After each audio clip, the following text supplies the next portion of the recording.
E eu vou dizer pra vocês, causou um mal-estar do caramba no Supremo Tribunal Federal. Eu disse até que se eu fosse o Zanin, eu dava um soco na cara.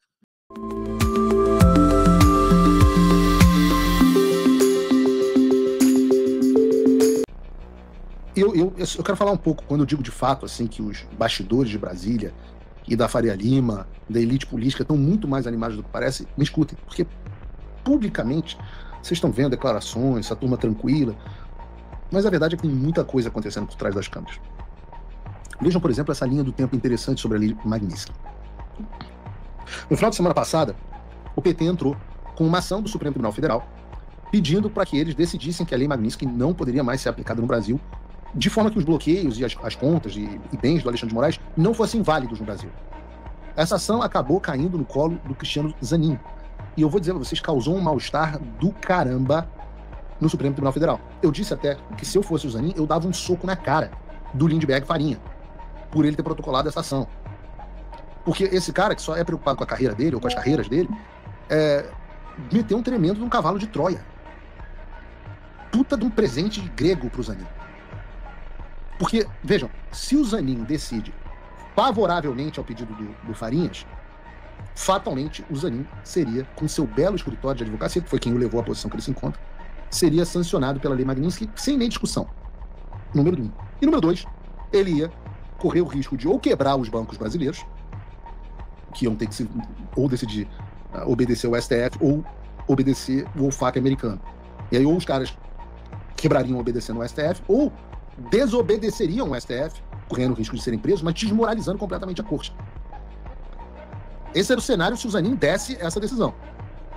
Se ele decide contra, por outro lado, ele ferra com o Alexandre e ferra com os próximos que vão ser sancionados, porque ele valida pelo próprio tribunal as sanções. E é aquela história, filhão. Assim como quando a gente conseguiu a Magnitsky, apareceu um monte de gente, até o senador Suárez Baguncinha, coitado, que eu sempre, ele até ia entrar na pauta de hoje, mas não deu tempo. Não vai dar tempo. Mas eu me solidarizo com ele, que é um absurdo a história que está acontecendo com ele. Ele é burro, louco, etc. Mas ainda assim o que está acontecendo com ele é completamente absurdo. Então filho feio aparece, filho bonito aparece um monte de pai. Mas os filhos feios não tem pai. Tem mãe, que é o Lindbergh Farinhas, mas a paternidade ninguém quer assumir.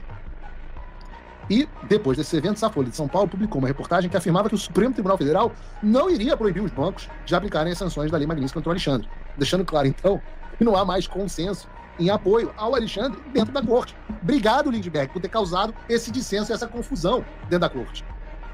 Demonstrando ainda mais esse fato de que o filho feio foi jogado pelo ministro Zanin para o colo de outro. E, em vez dele decidir sobre o pedido, ele mandou a PGR e o Paulo Gonet se manifestar, enfiando o Paulo Gonet dentro desse balde de merda.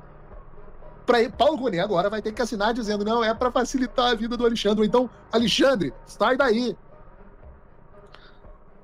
Ou seja, o Zanin pegou o cavalinho de Troia, o cavalinho de merda, na verdade, do Lindbergh Farinhas, e entregou pro Paulo Gonet. E a lógica é a mesma. A lógica é a mesma. Se o Gonet dá um parecer favorável, sancionado. Se não dá, ferra com o Alexandre.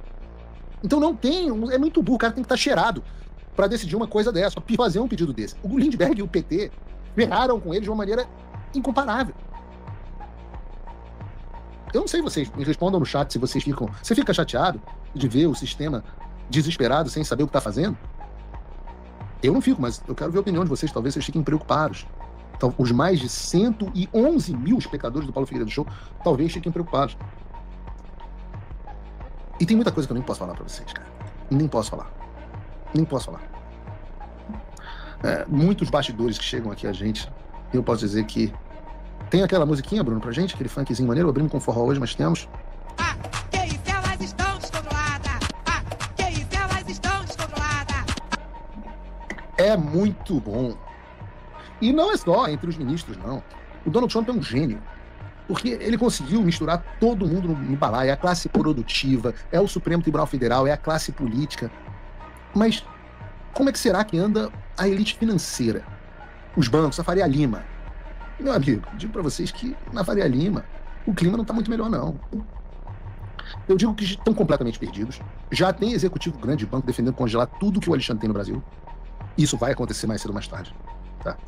O Ivan Martínez Vargas e a Thaís Barcelos trouxeram exatamente isso em uma reportagem de ontem do Globo. O título é: Bancos estudam como lidar com a aplicação da Lei Magnitsky nas contas de Moraes.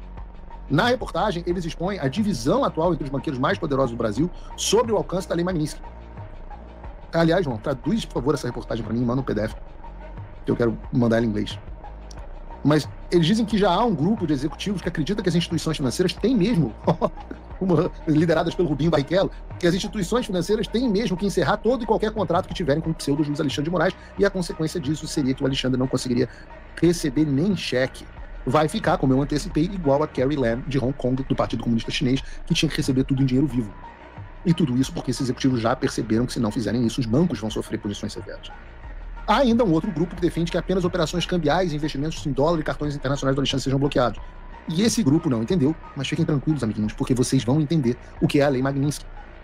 Eu digo que vão entender, porque é normal. Nós ainda não estamos vendo todos os efeitos da Lei Magnitsky, e eu também avisei a vocês que isso aconteceria. Mas se vocês acreditaram nos avisos que eu fiz até agora, acreditem nos futuros. A realidade vai chegar e eles perceberão que ou eles congelam absolutamente tudo que o Alexandre tem, encerram todas as contas bancárias, ou então o banco deles vai ser posto abaixo pelas sanções americanas. E pode tentar a fintech de Nova Lima, do cacete, no final das contas, o OFAC vai atrás de todo mundo. Ninguém quer receber sanção secundária. Ah, mas o cara do OFAC, o cara da fintech de Nova Lima, que o Alan publicou, não, ele não tem sede nos Estados Unidos. Mas ele quer receber sanção secundária na pessoa física dele, porque se estiver ajudando um sancionado, ele está sujeito a isso. Há um processo, que é um processo de convencimento que está acontecendo. E veja, no final da semana passada, vários bancos procuraram quem? A FEBRABAN, para entender o alcance da Lei Magnitsky. Ninguém sabe o que fazer. E sabe qual foi o pronunciamento público deles? Está lá na reportagem do Globo. Procurada, a FEBRABAN disse que a todo tempo se reúne com seus bancos associados sobre temas que eles possam afetar o setor bancário, mas que sobre o caso da aplicação da Magnitsky não cabe à federação emitir recomendações sobre permissão ou vedação de transações bancárias. Meu amigo, não importa o quão importante você seja, você pode ser banqueiro, porque quem tem medo. De acordo com o site da FEBRABAN, eles carregam com orgulho a responsabilidade de ser o principal representante do setor bancário no Brasil. Mas, na hora de opinar sobre a Lei Magnitsky, todo mundo se borrou de medo nas calças. E aí, não, a gente não emite recomendação, não é nossa função. Eu digo para vocês, eles não emitiram recomendação porque eles já entenderam o que está acontecendo. E todos os banqueiros vão entender. Uma vez que a lei é aplicada, não há como escapar da Lei Magnitsky. E eu digo que os Estados Unidos não vão deixar isso sem resposta. Aliás, eu digo não. Eles dizem. Pelo contrário. Aliás, Eduardo Bolsonaro e eu estamos aqui, eu passei boa parte da minha manhã fazendo isso, conversando para tentar evitar mais tarifas e sanções contra os demais ministros do Supremo Tribunal Federal neste momento. É isso mesmo que você acabou de ouvir. Estamos, Eduardo e eu, falando, não sancionem outros ministros neste momento, agora. E esse é o momento que você pode me xingar no chat. Ou confiar no que nós estamos fazendo.